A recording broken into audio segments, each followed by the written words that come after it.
Hello' বন্ধুসকল, welcome to my YouTube channel. আজি বহুত দিনৰ মূৰত মই ভিডিঅ' বনাম বুলি ভাবিছিলোঁ। বহুত দিন ভিডিঅ' আপলোড কৰা নাছিলোঁ। আপোনালোকে এই ভিডিঅ'টো চাব, সকলোৱে শ্বেয়াৰ কৰিব, ছাবস্ক্ৰাইব কৰিব। আপোনালোকে জানে যে অসম পুলিচত বহুত পোষ্ট ওলাইছে, 5533টা। যিসকলে অসম পুলিচত চাকৰি কৰিম বুলি ভাবি আছে, সেইসকলে এইটো বহুত হেভি চান্স চাকৰি কৰাৰ, নিজকে সফলতাৰ পথত দেখুৱাটো। যিসকলে আজি বুলি দৌৰিম বুলি ভাবি আছে, সেইসকলে ষ্টাৰ্ট কৰি দিব লাগে। যিহেতু ইমান পোষ্ট ওলাইছে, চেষ্টা কৰাটো ভাল। সকলোৱে চেষ্টা কৰক। ময়ো বৰ্তমান দৌৰি আছোঁ, অলপ এনেই বাৰু। আপোনালোকেও দৌৰি থাকক। মই অলপ আগত দৌৰি ৰুমত সোমাইছোঁ, গা ধোৱাই নাই, ভাবিলোঁ ভিডিঅ'টোকে বনাওঁ।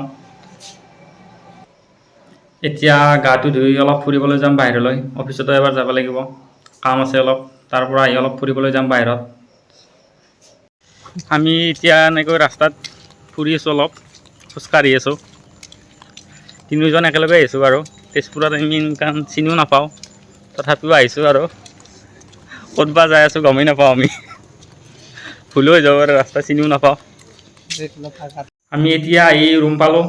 ৰাস্তাৰ কাষতে দোকানতে আমি ৰুটি খালোঁ, চিলি চিকেন খালোঁ। এতিয়া আমি অলপ টোপনি মাৰিম। Bye bye, good night.